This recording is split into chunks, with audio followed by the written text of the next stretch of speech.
Ingat po kayo dito.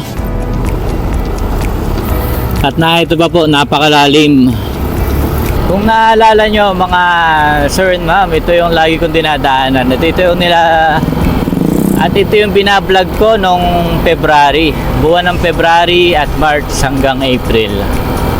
Tara, tingnan natin ang mga daan dito. At sa mga riders dyan, panoorin lang itong vlog na to at maging aware din kayo. Aray ko. At ito na nga po, meron ginagawang tulay dito.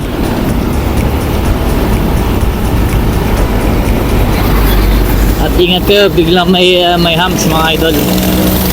Mga sir and ma'am.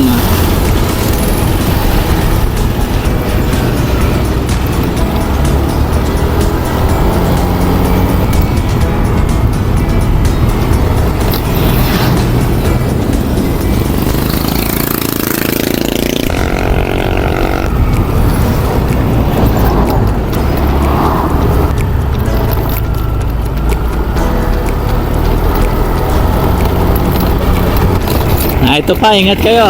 Lalo na dyan sa mga nakamotor. Ito pa, oh, di halata.